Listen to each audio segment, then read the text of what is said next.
नमो बुद्धाय।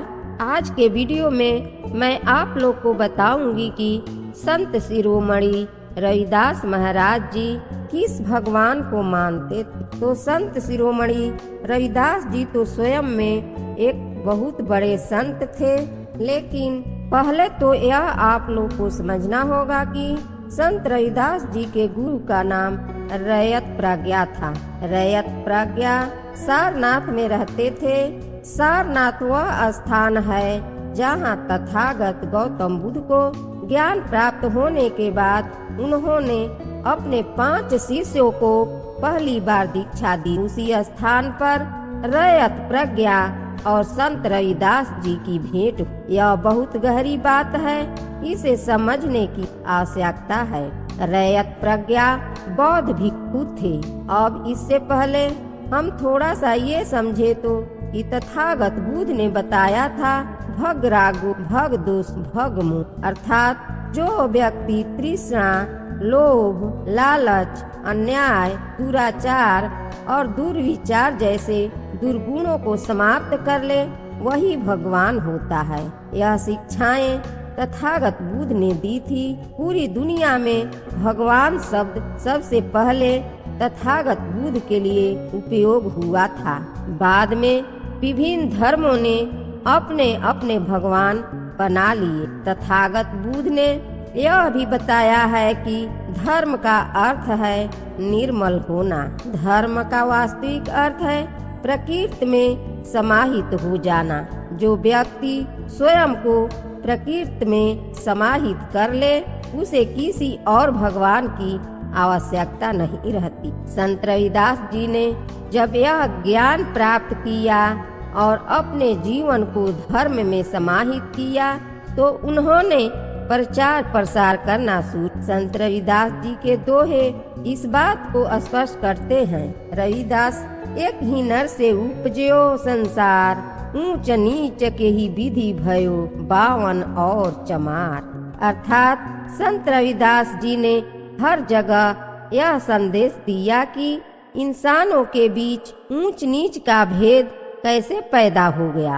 इंसान ने इंसान से ही घृणा करना क्यों शुरू कर दिया। उन्होंने कहा कि पहले मानवता उत्पन्न हुई थी, धर्म नहीं। धर्म बाद में आया। गौतम बुद्ध ने यह भी कहा था अप दीपो भव, अर्थात अपना दीपक स्वयं बनो। यही संदेश उनके शिष्य रैयत प्रज्ञा ने संत रविदास जी को दिया। संत शिरोमणि रविदास जी ने इस बात को अपनाया और अपने दीपक स्वयं बने। वे किसी के अधीन नहीं थे, बल्कि स्वयं में भगवान अधीन थे तो प्रकृति के, अर्थात धम शरणम गच्छामि, धम के शरण में थे। इसलिए किसी भी दूसरे ढोंगी पाखंडी भगवान को नहीं मानते थे, क्योंकि संत शिरोमणि रविदास महाराज स्वयं में भगवान थे। इसीलिए राजा पीपा, रानी झाली, रानी मीरा और बड़े बड़े राजाओं महाराजाओं ने उनके सामने सिर झुकाया और उनके शरण में आए। संत शिरोमणि रविदास महाराज जी को ही आकाश का ध्रुव तारा कहा गया, यानी उनके आगे कोई नहीं। मध्यकाल में संत शिरोमणि रविदास महाराज से बड़ा कोई संत नहीं हुआ। वे स्वयं में भगवान। अगले दोहे में संत शिरोमणि रविदास महाराज कहते हैं मस्जिद में कुछ घीन नहीं, मंदिर से नहीं प्यार, तो मह अल्लाह राम नहीं, कह कबीर दास चमार। अब आप ये कह सकते हैं कि संत शिरोमणि रविदास महाराज यह स्पष्ट करते हैं कि मस्जिद से उन्हें कोई घृणा नहीं है और न ही मंदिर से कोई विशेष प्रेम। मस्जिद में अल्लाह नहीं और मंदिर में भगवान नहीं है, दोनों जगह खाली है, क्योंकि ईंट और पत्थर से बनाई गई ये इमारतें सिर्फ इंसानों द्वारा बनाई गई है। इसलिए न तो वे मस्जिद से घृणा करते हैं और न ही मंदिर से प्रेम। वे यह भी कहते हैं कि उनकी मोहब्बत और प्रेम किससे है, यह प्रेम मानवता और नैतिकता से है। उनकी ज्ञान की तीव्रता और दृष्टि इतनी व्यापक थी कि वे किसी विशेष धार्मिक स्थान या मूर्ति के पीछे नहीं भागते थे। तथागत बुद्ध के बताए वचनों अत दीपो भव, अपना दीपक स्वयं बनो को संत रविदास जी ने आत्मसात किया। वे रयत प्रज्ञा के शिष्य थे और अपने आप में भगवान थे, इसीलिए उन्होंने किसी दूसरे भगवान को नहीं माना। वे स्वयं अपनी ऊर्जा और ज्ञान से परिपूर्ण।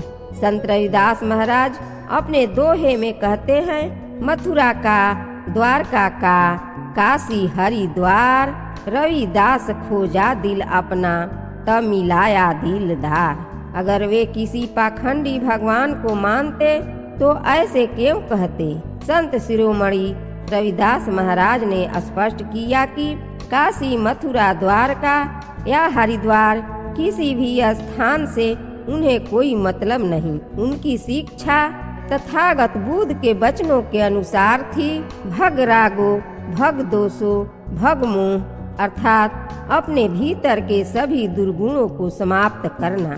संत रविदास महाराज ने यही किया और ज्ञान की तीव्रता से मानवता की पहचान को नैतिकता पर स्थापित करने के लिए प्रचार प्रसार शुरू कर दी। उनकी इस दृष्टि से ढोंगी पाखंडी लोग डरने लगे। उन्हें भय हुआ कि कहीं संत शिरोमणि रविदास महाराज उनके धार्मिक व्यवसाय को समाप्त न कर दे और मानवतावाद स्थापित न कर दे। इसलिए इन पाखंडियों ने झूठी कहानियां गढ़कर उनके अनुयायियों को भ्रमित करने की, लेकिन संत शिरोमणि रविदास महाराज को कोई फंसा नहीं सका।